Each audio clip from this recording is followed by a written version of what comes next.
ਸਤਿ ਸ਼੍ਰੀ ਅਕਾਲ ਜੀ। PV 31 channel ਦੇਖਦੇ ਦਰਸ਼ਕਾਂ ਨੂੰ ਜਗਸੀਰ ਸਿੰਘ ਵੱਲੋਂ ਪਿਆਰ ਭਰੀ ਸਤਿ ਸ਼੍ਰੀ ਅਕਾਲ। ਅੱਜ ਮੈਂ ਪਹੁੰਚਿਆ ਪਿੰਡ ਵਹਿਣੀਵਾਲ। ਸਾਡੇ ਨਾਲ ਹਰਪ੍ਰੀਤ ਸਿੰਘ ਵਹਿਣੀਵਾਲ ਨੇ, ਜੋ ਕਿ ਇੱਥੋਂ ਦੇ ਜੰਮਪਲ ਨੇ, ਜਿਨ੍ਹਾਂ ਨੂੰ ਹਰ ਇੱਕ ਬੱਚਾ ਤੋਂ ਲੈ ਕੇ ਬਜ਼ੁਰਗ ਤੱਕ ਜਾਣਦੇ ਨੇ। ਉਹਨਾਂ ਨਾਲ ਗੱਲਬਾਤ ਕਰਦੇ ਹਾਂ। ਸਵਾਗਤ ਹੈ ਜੀ ਹਰਪ੍ਰੀਤ ਸਿੰਘ ਜੀ PV 31 ਚੈਨਲ ਤੇ ਤੁਹਾਡਾ। ਸਤਿ ਸ਼੍ਰੀ ਅਕਾਲ ਜੀ। ਸਾਰੇ ਦਰਸ਼ਕਾਂ ਨੂੰ PV 31 ਚੈਨਲ ਦੇ ਸਾਰੇ ਦਰਸ਼ਕਾਂ ਨੂੰ ਮੇਰੇ ਵੱਲੋਂ ਪਿਆਰ ਭਰੀ ਸਤਿ ਸ਼੍ਰੀ ਅਕਾਲ। ਪਹਿਲਾਂ ਤਾਂ ਜਗਸੀਰ ਜੀ ਮੈਂ ਤੁਹਾਨੂੰ ਵਧਾਈਆਂ ਦੇਣਾ ਚਾਹੁੰਦਾ ਵੀ ਤੁਸੀਂ ਐਡਾ ਵੱਡਾ ਉਪਰਾਲਾ ਕੀਤਾ। ਮਾਨਸਾ ਦਾ PV 31 ਜਿਹੜਾ ਚੈਨਲ ਚਲਾਇਆ ਗਾ, ਇਹਦੇ ਨਾਲ ਸਾਡੀ ਮਾਨਸਾ, ਕਿਉਂਕਿ ਸੋਸ਼ਲ ਮੀਡੀਆ ਤਾਂ ਅੱਜ ਕੱਲ੍ਹ ਸੁਪਰੀਮ ਹੈ, ਸਾਰਾ ਮੀਡੀਆ ਹੀ ਸੁਪਰੀਮ ਹੈ, ਔਰ ਇਹਦੇ ਨਾਲ ਜਿਹੜੀ ਗਲੋਬਲਾਈਜੇਸ਼ਨ ਆਪਾਂ ਨੂੰ ਹੋਣ ਦਾ ਮੌਕਾ ਮਿਲਦਾ ਗਾ। ਔਰ ਮਾਨਸਾ ਵਾਲਿਆਂ ਨੂੰ ਮੈਂ ਸਾਰਿਆਂ ਨੂੰ ਹੀ ਵਧਾਈਆਂ ਦੇਣਾ ਚਾਹੁੰਦਾ, ਕਿਉਂਕਿ ਉਹਨਾਂ ਦੇ ਜਿੰਨੇ ਵੀ ਕੋਈ ਦੇਸ਼ ਵਿਦੇਸ਼ ਕਿਸੇ ਦੇ ਭੈਣ ਭਰਾ, ਕੋਈ ਮਾਂ-ਬਾਪ, ਬਜ਼ੁਰਗ, ਉਹ ਸਾਰੇ ਰਹਿੰਦੇ ਨੇ। ਉਹਨਾਂ ਨੂੰ ਆਪਣੀਆਂ ਜਿਹੜੀਆਂ ਨਿਊਜ਼ ਨੇ, ਆਪਣੀ ਜਿਹੜਾ ਮਾਨਸਾ ਆਪਣਾ ਇੰਨਾ ਟੱਚ ਕਨੈਕਟੀਵਿਟੀ ਹੋ ਜਾਣੀ, ਉਹ ਸਾਰੀ ਗਲੋਬਲ ਹੋ ਜਾਣੀ ਹੈ। ਇਹਦੇ ਵਾਸਤੇ ਤੁਸੀਂ ਬਹੁਤ ਬਹੁਤ ਵਧਾਈਆਂ ਦੇ ਪਾਤਰ ਹੋ। ਮੈਂ ਚਾਹੂੰਗਾ ਤੁਹਾਡਾ ਜਿਹੜਾ ਚੈਨਲ ਹੈ ਉਹ ਦਿਨ ਦੁੱਗਣੀ ਤੇ ਰਾਤ ਚੌਗਣੀ ਤਰੱਕੀ ਕਰੇ ਤੇ ਪ੍ਰਮਾਤਮਾ ਕਿਰਪਾ ਕਰੇ ਔਰ ਤੁਹਾਡਾ ਸਿਲਸਿਲਾ ਚੱਲਦਾ ਰਹੇ। ਹਰਪ੍ਰੀਤ ਜੀ, ਵੈਸੇ ਤਾਂ ਤੁਹਾਨੂੰ ਮਾਨਸਾ ਜ਼ਿਲ੍ਹੇ ਵਿੱਚ ਸਾਰੇ ਕੁਝ ਜਾਣਦੇ ਆ। ਸਾਡੇ ਦਰਸ਼ਕਾਂ ਨੂੰ ਦੱਸੋ ਵੀ ਜਿਹੜਾ ਤੁਹਾਡਾ ਪੋਲੀਟੀਕਲ ਜਿਹੜਾ ਹੈਗਾ ਲਾਈਫ ਹੈ, ਕਿੱਥੋਂ ਸਟਾਰਟ ਹੋਈ ਤੁਹਾਡੀ ਪੋਲੀਟੀਕਲ? ਪੋਲੀਟੀਕਲੀ ਨਹੀਂ ਜੀ, ਬਸ ਇਸ ਨੂੰ ਆਪਾਂ ਇਹ ਕਹਾਂਗੇ ਵੀ ਲੋਕ ਸੇਵਾ। ਕਿਉਂਕਿ ਪੋਲੀਟੀਕਲੀ ਮੈਂ ਰਾਜਨੀਤੀ ਤਾਂ ਇਹਨੂੰ ਕਦੇ ਸਮਝਿਆ ਹੀ ਨਹੀਂ, ਕਿਉਂਕਿ ਇਹ ਸਾਡਾ ਵੈਸੇ ਤਾਂ ਪੀੜ੍ਹੀਆਂ ਤੋਂ ਲੈ ਕੇ ਮੇਰੇ ਦਾਦਾ ਜੀ, ਪੜਦਾਦਾ ਜੀ ਔਰ ਜਿੰਨੇ ਵੀ ਸਾਰੇ ਵੱਡੇ ਬਜ਼ੁਰਗ ਸੀਗੇ, ਜਦੋਂ ਤੁਸੀਂ ਹੁਣ ਪਿੰਡ ਤੋਂ ਗੱਲ ਛੇੜੀ ਹੈ ਤਾਂ ਮੈਂ ਪਿੰਡ ਤੋਂ ਹੀ ਕਰੂੰਗਾ, ਕਿਉਂਕਿ ਉਹ ਸਾਰੇ ਇੱਥੇ ਉਹਨਾਂ ਨੇ ਬਹੁਤ ਪਹਿਲਾਂ ਲੋਕ ਸੇਵਾ ਨਿਭਾਈ ਹੈ। ਖਾਸ ਕਰ ਮੇਰੇ ਦਾਦਾ ਜੀ ਨੇ ਤਾਂ ਆਜ਼ਾਦੀ ਤੋਂ ਬਾਅਦ, ਜਦੋਂ ਉਹਨਾਂ ਤੋਂ ਇਹ ਸਾਰਾ ਸ਼ੁਰੂ ਹੋਇਆ, ਕਿਉਂਕਿ ਪਹਿਲਾਂ ਕੁਝ ਟ੍ਰੈਂਡ ਕੁਝ ਹੋਰ ਸੀ ਇਸ ਰਾਜਨੀਤੀ ਦੇ ਵਿੱਚ ਜਾਂ ਲੋਕ ਸੇਵਾ ਦੇ ਵਿੱਚ। ਜਦੋਂ ਆਜ਼ਾਦੀ ਤੋਂ ਬਾਅਦ ਇੱਕਦਮ ਆਇਆ ਤਾਂ ਮੇਰੇ ਦਾਦਾ ਜੀ ਨੇ ਇਹ ਪਲੇਟਫਾਰਮ ਅੱਗੇ ਸੰਭਾਲਿਆ ਸੀ। ਮੇਰੀ ਏਜ ਉਸ ਟਾਈਮ ਬੜੀ ਛੋਟੀ ਸੀ। ਤੇ ਇੱਕ ਸਾਡੇ ਮੇਰੇ ਫਾਦਰ ਦੇ ਮਾਮਾ ਹੀ ਸੀਗੇ, ਉਹ ਇੱਥੇ ਮਿਨਿਸਟਰ ਰਹੇ ਨੇ, ਸਰਦਾਰ ਹਰਬੰਸ ਸਿੰਘ ਸਿੱਧੂ ਆਪਣੇ, ਤੇ ਉਹ ਆਪਣੇ SS ਬੋਰਡ ਦੇ ਚੇਅਰਮੈਨ ਵੀ ਰਹੇ ਨੇ। ਉਹਨਾਂ ਨੇ, ਜੇ ਤੁਸੀਂ ਦੇਖੋਗੇ ਵੀ ਜਿੰਨੀ ਸੰਨ 47 ਤੋਂ ਬਾਅਦ ਜਿੰਨੀ ਇੱਥੇ ਭਰਤੀ ਹੋਈ ਹੈ SS ਬੋਰਡ ਦੀ, ਉਹ ਸਭ ਤੋਂ ਵੱਧ ਸਰਦਾਰ ਹਰਬੰਸ ਸਿੰਘ ਸਿੱਧੂ ਦੀ ਚੇਅਰਮੈਨਸ਼ਿਪ ਦੇ ਟਾਈਮ ਤੇ ਹੋਈ ਹੈ। ਹਰਪ੍ਰੀਤ ਜੀ, ਇੱਕ ਮੈਂ ਤੁਹਾਨੂੰ ਸਵਾਲ ਪੁੱਛਣਾ ਚਾਹੁੰਦਾ, ਜਿਹੜਾ ਤੁਹਾਡਾ ਰਾਜਨੀਤਿਕ ਮਤਲਬ ਕਿ ਸਟਾਰਟਿੰਗ ਹੋਈ ਹੈ, ਕਿਤੋਂ ਸਰਪੰਚ ਤੋਂ ਹੋਈ ਹੈ ਜਾਂ ਕੋਈ ਬੈਂਕ, ਉਹ ਸਾਨੂੰ ਦੱਸੋ। ਹਾਂਜੀ, ਮੈਂ ਦਰਅਸਲ ਮੈਂ ਹੁਣ ਜਿਸ ਤਰ੍ਹਾਂ ਮੈਂ ਉਹਨਾਂ ਦਾ ਸਿੱਧੂ ਸਾਹਿਬ ਦਾ ਨਾਂ ਇਸ ਕਰਕੇ ਲਿਆ, ਜਾਂ ਮੈਂ ਆਪਦੇ ਦਾਦਾ ਜੀ ਦਾ, ਕਿਉਂਕਿ ਮੇਰੀ ਏਜ ਤਾਂ ਉਸ ਟਾਈਮ ਬੜੀ ਛੋਟੀ ਸੀ ਜਦੋਂ ਮੈਂ ਰਾਜਨੀਤੀ ਸ਼ੁਰੂ ਕੀਤੀ, ਪਰ ਮੈਂ ਉਹਨਾਂ ਮੱਦਿਆਂ ਤੋਂ ਇੰਸਪਾਇਰਡ ਸੀ ਕਿਤੇ ਨਾ ਕਿਤੇ, ਕਿਉਂਕਿ ਮੈਨੂੰ ਇਹ ਬਹੁਤ ਵਧੀਆ ਲੱਗਦਾ ਸੀ ਵੀ ਉਹ ਹਰ ਨਾਲ ਜਾਂਦੇ ਸੀਗੇ।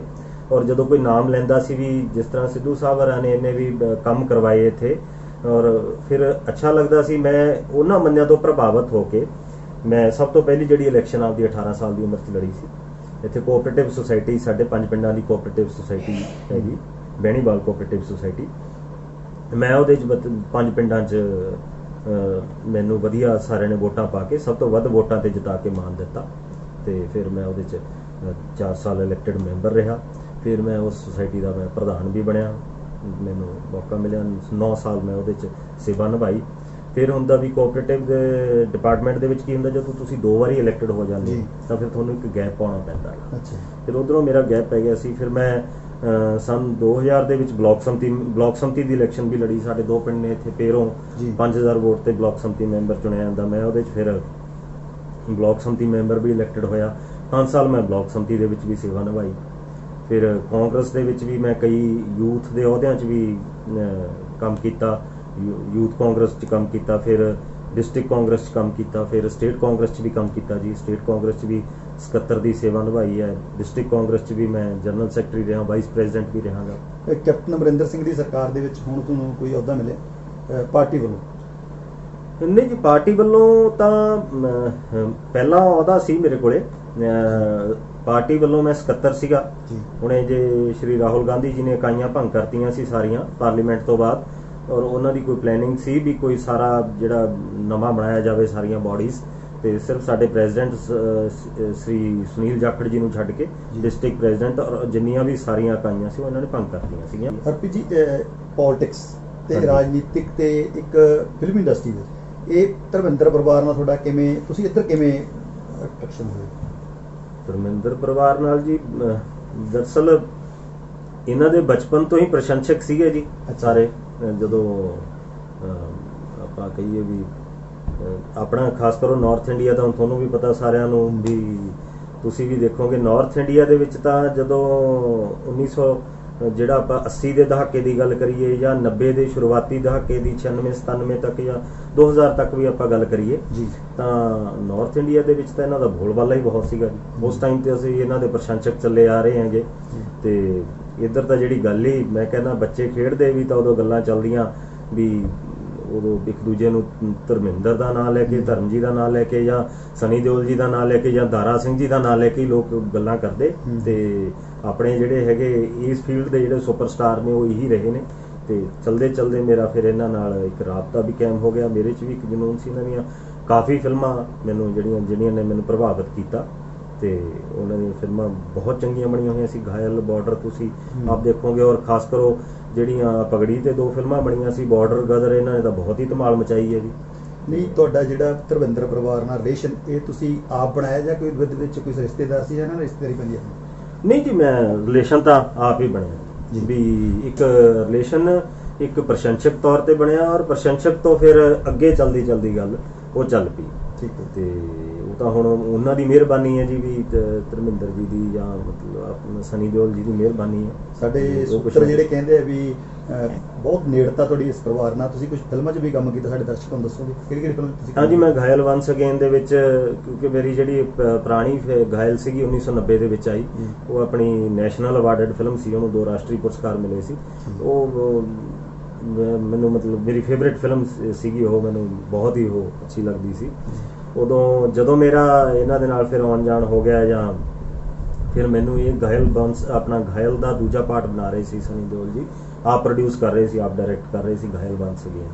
ਤੇ ਮੈਨੂੰ ਵੀ ਫਿਰ ਮੈਂ ਵੀ ਇਹਨਾਂ ਨੂੰ ਇੱਕ ਰਿਕੁਐਸਟ ਕੀਤੀ, ਤੇ ਜਿਹਦੇ 'ਚ ਮੈਨੂੰ ਵੀ ਮੀਡੀਆ ਦੇ ਇੱਕ ਪਾਰਟ ਬਣਨ ਦਾ ਮੌਕਾ ਮਿਲਿਆ ਸੀਗਾ, ਇੱਕ ਪੱਤਰਕਾਰ ਦਾ ਰੋਲ ਨਿਭਾਉਣ ਦਾ ਮੌਕਾ ਮਿਲਿਆ ਸੀ ਉਹਦੇ ਵਿੱਚ। ਤੇ ਖੁਸ਼ਕਿਸਮਤੀ ਹੈ ਜੀ, ਕਿਉਂਕਿ ਘਾਇਲ ਪੁਰਾਣੀ ਫੇਵਰੇਟ ਕਰਕੇ ਹੀ ਮੈਂ ਇਹਨਾਂ ਨੂੰ ਰਿਕੁਐਸਟ ਕਰ ਲਈ ਸੀ ਵੀ ਮੈਨੂੰ। ਤੇ ਦਰਅਸਲ ਕਿਉਂਕਿ ਐਕਟਰ ਤਾਂ ਮੈਂ ਹੈ ਨਹੀਂਗਾ ਜੀ, ਤੇ ਬਸ ਕਦਰਦਾਨ ਜ਼ਰੂਰ ਹੈ ਜੀ। ਤੁਸੀਂ ਇੱਕ ਪ੍ਰੈਸ ਰਿਪੋਰਟਰ ਦਾ ਰੋਲ ਅਦਾ ਕੀਤਾ, ਕਿੱਦਾਂ ਫੀਲ ਕੀਤਾ ਤੁਸੀਂ?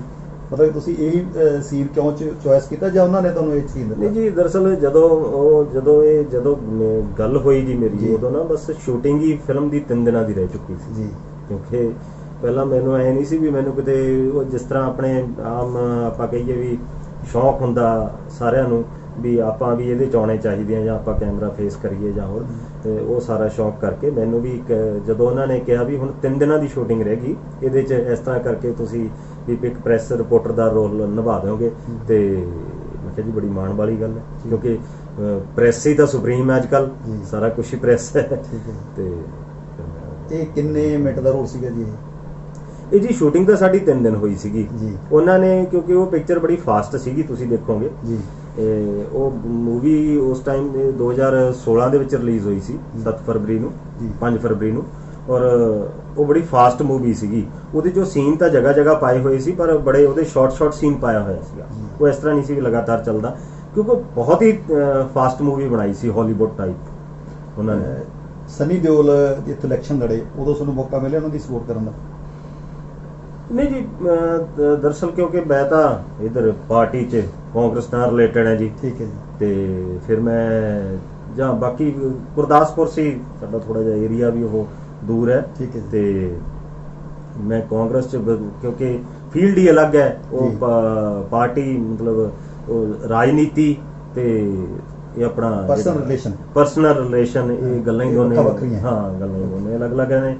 ਦੂਸਰੀ ਗੱਲ ਇਹ ਵੀ ਐਂਟਰਟੇਨਮੈਂਟ ਵਰਲਡ ਇੱਕ ਅਲੱਗ ਚੀਜ਼ ਹੈ। ਅਰਪੀ ਜੀ, ਹੁਣ ਕੀ ਚੱਲ ਰਿਹਾ ਤੁਹਾਡਾ? ਮਤਲਬ ਕਿ ਚਲੋ ਇਹ ਤਾਂ ਪੋਲਿਟਿਕਸ ਦੇ ਵਿੱਚ ਤਾਂ ਤੁਸੀਂ ਚੱਲ ਰਹੇ ਹੋ, ਤੇ ਹੁਣ ਧਰਮਿੰਦਰ ਪਰਿਵਾਰ ਨਾਲ ਤੁਹਾਡਾ ਕੀ ਚੱਲ ਰਿਹਾ? ਕੀ ਤੁਸੀਂ ਨਵੀਂ ਕੋਈ ਯੋਜਨਾ ਬਣਾਈ ਹੈ, ਕਿ ਨਵੀਂ ਫਿਲਮ ਜਾਂ ਸਨੀ ਦਿਓਲ ਨਾਲ ਜਾਂ ਧਰਮਿੰਦਰ ਜੀ ਨਾਲ, ਜਾਂ ਤੁਸੀਂ ਕੋਈ ਇਦਾਂ ਦਾ ਕੋਈ ਹੈ ਫਿਊਚਰ 'ਚ? ਨਹੀਂ ਜੀ, ਇਹੋ ਜਿਹਾ ਤਾਂ ਨਹੀਂ ਕਦੇ ਕੁਝ ਸੋਚਿਆ, ਪਰ ਮੈਨੂੰ ਇੰਨਾ ਕੁ ਜ਼ਰੂਰ ਹੈ ਵੀ ਜੇ ਆਪਾਂ ਆਪਣੇ ਇਲਾਕੇ ਵਾਸਤੇ ਕੁਝ ਕਰ ਸਕੀਏ ਜੀ, ਉਹ ਸੋਰਸ ਦੇ ਰਾਹੀਂ ਮੈਂ ਚਾਹੁੰਦਾ ਵੀ ਦੇਖੋ, ਕੋਈ ਛੋਟਾ, ਸਭ ਤੋਂ ਵੱਡਾ ਪਲੇਟਫਾਰਮ ਹੈ ਆਪਣਾ ਜਿਹੜਾ ਬਾਲੀਵੁੱਡ ਹੈ, ਆਪਣਾ ਜਿਹੜਾ ਇੰਡੀਆ ਦਾ ਜਿਹੜਾ ਸਟੇਜ ਹੈ ਆਪਣਾ, ਇਹ ਸਭ ਤੋਂ ਵੱਡਾ ਪਲੇਟਫਾਰਮ ਬਾਲੀਵੁੱਡ ਹੀ ਹੈ, ਤੁਸੀਂ ਵੀ ਸਾਰੇ ਸਮਝਦੇ ਹੋ। ਤੇ ਮੈਂ ਚਾਹੁੰਦਾ ਵੀ ਜੇ ਮੇਰੇ ਰਿਲੇਸ਼ਨਾਂ ਦੀ ਵਜ੍ਹਾ ਨਾਲ ਜੀ ਕੋਈ ਫਾਇਦਾ ਹੋ ਸਕੇ ਆਪਣੇ ਇਲਾਕੇ ਦਾ, ਜੀ। ਤਾਂ ਮੈਂ ਜ਼ਰੂਰ ਆਪਦੇ ਆਪ ਨੂੰ ਖੁਸ਼ਕਿਸਮਤ ਸਮਝੂੰਗਾ, ਕਿਉਂਕਿ ਅੱਜ ਕੱਲ੍ਹ ਬੱਚੇ ਇਸ ਫੀਲਡ ਦੇ ਵਿੱਚ ਜਾਣਾ ਚਾਹੁੰਦੇ ਨੇ। ਹੂੰ। ਕਿਸੇ ਨੂੰ ਕੋਈ ਆਵਾਜ਼ ਦੇਣੀ ਹੈ, ਕੋਈ ਰਾਈਟਰ ਨੇ, ਕੋਈ ਹੋਰ ਨੇ, ਟੈਲੈਂਟ ਬਹੁਤ ਹੈ ਤੇ ਔਰ ਉਸ 'ਚ ਆਪਾਂ ਨੂੰ ਕੋਈ ਨਾ ਕੋਈ ਮੌਕਾ ਮਿਲ ਜੇ ਕੁਛ ਨਾ ਕੁਛ ਕਰਨ ਦਾ ਜਾਂ ਕਰਵਾਉਣ ਦਾ। ਕਿਉਂਕਿ ਇਲਾਕੇ 'ਚ ਮੈਂ ਸੋਸ਼ਲ ਕਨੈਕਟੀਵਿਟੀ, ਜਿਵੇਂ ਤੁਸੀਂ ਪੁੱਛਿਆ ਸੀ ਮੈਂ ਰਾਜਨੀਤੀ ਕਿਉਂ ਜੁਆਇਨ ਕੀਤੀ, ਉਹ ਗੱਲ ਆਪਣੀ ਇੱਕ ਅਧੂਰੀ ਰਹਿ ਗਈ ਸੀ ਜੀ ਵੀ ਉਸ ਟਾਈਮ ਕੀ ਸੀ ਵੀ ਮੈਨੂੰ ਇਹ ਬੜਾ ਮਤਲਬ ਮਾਣ ਮਹਿਸੂਸ ਹੁੰਦਾ ਸੀ ਜਦੋਂ ਅਸੀਂ ਵੀ ਕੋਈ ਕਿਸੇ ਦਾ ਕੋਈ ਕੰਮ ਅਧੂਰਾ ਹੁੰਦਾ ਸੀ। ਮੈਨੂੰ ਲੱਗਦਾ ਸੀ ਵੀ ਕਿਉਂਕਿ ਉਸ ਟਾਈਮ ਏਜ ਹੀ ਇਹੋ ਜਿਹੀ ਸੀ ਵੀ ਅਸੀਂ ਜਾਂਦੇ ਹਾਂ ਕਿਸੇ ਕੋਲੇ ਤਾਂ ਅਸੀਂ ਕੰਮ ਕਰਵਾ ਕੇ ਆਉਂਦੇ ਹਾਂ, ਅਸੀਂ ਨਾਲ ਜਾਂਦੇ ਹਾਂ। ਉਹ ਲੋਕਾਂ ਦੇ ਵਿੱਚ ਰਹਿਣਾ ਜਾਂ ਲੋਕਾਂ ਦੇ ਨਾਲ ਰਹਿਣਾ ਮੈਨੂੰ ਵੈਸੇ ਹੀ ਪਸੰਦ ਹੈ। ਇੱਕ ਮਨ ਨੂੰ ਸਕੂਨ ਹਾਂ, ਮਿਲਦਾ। ਸਕੂਨ ਮਿਲਦਾ ਗਾ। ਹੂੰ। ਔਰ ਦੋਨੇ ਫੀਲਡਾਂ ਹੀ ਇਹ ਇਹੋ ਜਿਹੀਆਂ ਨੇ। ਮੈਂ ਕਹਿੰਦਾ ਚਾਹੇ ਧਰਮਿੰਦਰ ਜੀ ਦੀ ਸਪੋਰਟ ਹੋਵੇ, ਚਾਹੇ ਇੱਧਰ ਪੋਲੀਟੀਕਲ ਲਾਈਨ ਹੋਵੇ, ਜੇ ਇਲਾਕੇ ਦਾ, ਮੇਰੇ ਪਿੰਡ ਦਾ ਤੇ ਇਲਾਕੇ ਦਾ ਜਾਂ ਲੋਕਾਂ ਦਾ, ਜਿਹੜੇ ਮੇਰੇ ਨਾਲ ਸੰਬੰਧਿਤ ਲੋਕ ਨੇ, ਉਹਨਾਂ ਦਾ ਕੋਈ ਫਾਇਦਾ ਹੋ ਸਕਦਾ, ਕਿ ਮੇਰੇ ਜਿਹੜੀ ਸੋਸ਼ਲ ਕਨੈਕਟੀਵਿਟੀ ਮੇਰੀ ਹੈਗੀ ਉਹਦੇ ਨਾਲ, ਤਾਂ ਮੈਂ ਆਪਦੇ ਆਪ ਨੂੰ ਮੈਂ ਕਹਿੰਦਾ ਸਭ ਤੋਂ ਖੁਸ਼ਕਿਸਮਤ ਸਮਝੂੰਗਾ। ਮੈਂ ਹਰਪ੍ਰੀਤ ਜੀ, ਆਪਣੇ ਸਮਝੂੰਗਾ ਕੋਲ ਜੀਵਨ ਸਫਲ ਹੋ। ਟਾਈਮ ਘੱਟ ਹੈ ਤੇ ਲਾਸਟ ਦੇ ਵਿੱਚ ਤੁਸੀਂ ਸਾਡੇ ਦਰਸ਼ਕਾਂ ਨੂੰ ਕੀ ਮੈਸੇਜ ਦੇਣਾ ਚਾਹੁੰਦੇ ਤੇ ਮੈਂ ਤਾਂ ਇਹੀ ਕਹੂੰਗਾ ਜੀ ਵੀ ਕੁਛ ਅੱਜ ਕੱਲ੍ਹ ਦੇਖੋ ਰਾਜਨੀਤੀ ਦੇ ਵਿੱਚ ਯੂਥ ਹਰ ਪਾਸੇ ਇੰਟਰਸਟ ਰੱਖਦੀ ਹੈ ਜੀ। ਰਾਜਨੀਤੀ ਦੇ ਵਿੱਚ ਵੀ, ਐਂਟਰਟੇਨਮੈਂਟ ਵਰਲਡ ਦੇ ਵਿੱਚ ਵੀ ਹਰ ਪਾਸੇ ਇੰਟਰਸਟ ਰੱਖਦੀ ਹੈ। ਜੀ ਮੈਂ ਚਾਹੁੰਦਾ ਵੀ ਰਾਜਨੀਤੀ ਬਾਰੇ ਨਾ ਇੱਕ ਨਜ਼ਰੀਏ ਲੋਕਾਂ ਦੇ ਬੜੇ, ਜਾਂ ਪਤਾ ਨਹੀਂ ਇੱਕ ਯੂਥ ਨੂੰ ਪਤਾ ਨਹੀਂ ਸੁਣਾਇਆ ਕੀ ਗਿਆ ਗਾ ਜਾਂ ਸੁਣਾਇਆ ਕੀ ਜਾਂਦਾ, ਜਾਂ ਉਹ ਕਿਸ ਤਰ੍ਹਾਂ ਇਸ ਨੂੰ ਇੰਟਰੈਕਟ ਕਰਦੇ ਆ। ਮੈਂ ਦੇਖਦਾ ਵੀ ਰਾਜਨੀਤਿਕ ਲੋਕਾਂ ਨੂੰ ਕਿਤੇ ਨਾ ਕਿਤੇ ਠੀਕ ਨਹੀਂ ਸਮਝਿਆ ਜਾਂਦਾ। ਜਿਹੜਾ ਤੁਸੀਂ ਦੇਖੋ, ਇਹ ਤੁਸੀਂ ਆਮ ਗੱਲ ਇਹ ਦੇਖੋਗੇ ਵੀ ਥੋੜਾ ਜਿਹਾ ਲੋਕ ਉਹਨਾਂ ਨੂੰ ਪਤਾ ਨਹੀਂ ਕਿਉਂ ਪਰਹੇਜ਼ ਕਰਨ ਲੱਗੇ। ਨਹੀਂ, ਮੈਂ ਕਹਿੰਦਾ ਵੀ ਇਹ ਬੜੀ ਵਧੀਆ ਫੀਲਡ ਹੈ। ਇਹਦੇ 'ਚ ਜੇ ਤੁਸੀਂ ਸੇਵਾ ਭਾਵਨਾ ਨਾਲ ਆਓਗੇ, ਬਿਨਾਂ, ਕਿਉਂਕਿ ਹਰ ਬੰਦਾ ਇਹ ਸੋਚਦਾ ਵੀ ਸ਼ਾਇਦ ਜਿੱਥੇ ਰਾਜਨੀਤੀ ਵਰਡ ਆ ਗਿਆ ਉੱਥੇ ਕਰਪਸ਼ਨ ਹੈ, ਉੱਥੇ ਕਰਪਟ ਹੈ। ਨਹੀਂ, ਇਹੋ ਜਿਹੀ ਗੱਲ ਨਹੀਂ।